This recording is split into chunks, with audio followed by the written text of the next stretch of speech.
नमस्कार प्रिय दर्शकों, एक बार फिर से आपका स्वागत है आपके अपने चैनल हिंदू धर्म ज्ञान पर। प्रिय दर्शकों, जो व्यक्ति जीवन में गलत कार्य करता है उस व्यक्ति को मृत्यु के बाद मिलने वाली सजाओं के बारे में आज हम आपको इस वीडियो में अवगत कराएंगे। हिंदू धर्म की महान पुस्तक गरुड़ पुराण में बताया गया है कि जब किसी व्यक्ति की मौत हो जाती है तो केवल उसका शरीर मरता है, वहीं शरीर में रहने वाली आत्मा अमर है। आत्मा कभी नहीं मरती है। साथ ही इंसान के कर्मों से ही पता चलता है कि मृत्यु के बाद परलोक में आत्मा को कौन सी सजाएं दी जाएगी। इंसानी जीवन में जिसने जैसे कर्म किए हैं उसे उस मान से सजा सुनाई जाती है और उस आत्मा को किस मार्ग पर चलना है वो भी उनके कर्मों से ही निर्धारित होता है। गरुड़ पुराण में उल्लेख मिलता है कि आत्मा को 3 मार्ग पर चलना होता है।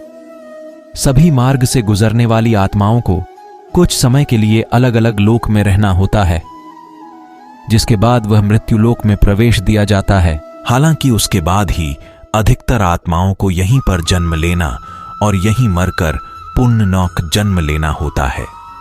यहीं से निर्धारित किया जाता है कि आत्मा को कौन सी सजाएं मिलेगी। तो आइए जानते हैं उन 3 मार्ग के बारे में जहां से आत्माओं को गुजारना पड़ता है। नंबर 1, अर्ची मार्ग, ब्रह्मलोक और देवलोक की यात्रा पर ले जाया जाता है।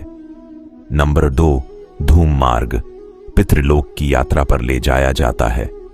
नंबर 3, उत्पत्ति विनाश मार्ग, नरक की यात्रा पर ले जाया जाता है। गरुड़ पुराण में उल्लेख मिलता है कि यमराज के दूत आत्मा को यमलोक तक ले जाते हुए और उसे नरक में मिलने वाली सजा या दुखों से रूबरू कराते हैं।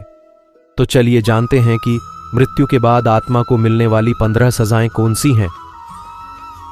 मिश्रम इंसानी जीवन में जो लोग अन्य लायकों से गलत तरीके से रुपए ऐंठते हैं, रौरावम सज्जा उन पापियों को मिलती है जो दूसरों की दौलत पर ऐश करते हैं और उनकी खुशियां छीन लेते हैं। ऐसे पापियों को सांपों से भरे हुए एक कुएं में धकेल दिया जाता है और वहीं रहने दिया जाता है।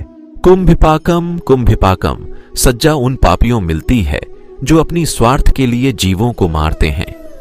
ऐसे दुष्टों को बड़े बर्तन में गरम तेल डालकर तला जाता है। काला सूत्रम ये सज्जा उनके लिए होती है जो अपने बड़े बुजुर्गों का सम्मान नहीं करते। इन पापियों को नरक की आग में डुबाया जाता है और ऐसा तब तक किया जाता है जब तक उनकी खाल न निकल जाए। असिता पतरम ये सज्जा उनके लिए है जो अपने काम को सही से नहीं करते और उनकी लापरवाही से किसी और को भुगतना पड़ता है। ऐसे लोगों के शरीर को नुकीले धार वाले चाकू से गोद दिया जाता है और फिर कोड़े बरसाए जाते हैं। अंधकूपम ये उन लोगों के लिए होता है जो बुरे स्वभाव के होते हैं और उनको अच्छे लोगों को परेशान करने और सताने में बहुत मजा आता है। इसमें पापियों को ऐसे कुएं में डाल दिया जाता है जिसमें कई खतरनाक जानवर होते हैं। तप्त मूर्ति लोग सोने या अन्य किसी धातु को चुराते हैं, उन्हें नरक की गर्म आग में जला दिया जाता है। कृमि भोजनम ऐसे लोग जो दूसरों को बस स्वार्थ के लिए इस्तेमाल करते हैं। ऐसे लोगों को नरक में कीड़े और सरीसृपों के भोजन के रूप में सजा दी जाती है। सलमाली ऐसे लोग जो अपने पति या पत्नी के अलावा किसी और के साथ शारीरिक संबंध बनाते हैं। नरक में उनके अंगों में जलता हुआ गर्म लोहा डाल दिया जाता है और यमदूत बुरी तरह पीटते हैं। वैतरणी ऐसे शासक जिन्होंने अपने पद का गलत उपयोग किया है, उन्हें इस खून मांस की नदी से होकर गुजरना पड़ता है। ऐसा माना जाता है कि यह सबसे खतरनाक सज्जा है। इस वैतरणी नदी में मानव शरीर, उनकी खोपड़ियां, कंकाल और खून और कई गंदी चीजें पड़ी रहती हैं। इसमें लोगों को ये सारी चीजें खानी भी पड़ती हैं। अविचीय नरक उनके लिए है जिन्होंने झूठी कसम खाई हो या झूठी गवाही दी हो। उन लोगों के शरीर में आग लगाकर ऊंचाई से फेंक दिया जाता है। वो लोग सतह पर पहुंचने से पहले ही राख हो जाते हैं। राक्षसो भोजनम ऐसे लोग जिन्होंने जानवरों की बलि दी हो और उसके बाद उनका मांस खाया हो, उन्हें इस नरक में लाया जाता है।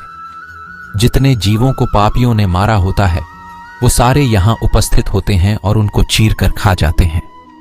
दोस्तों वीडियो पसंद आया तो लाइक और शेयर करें और चैनल पर नए हो तो अभी सब्सक्राइब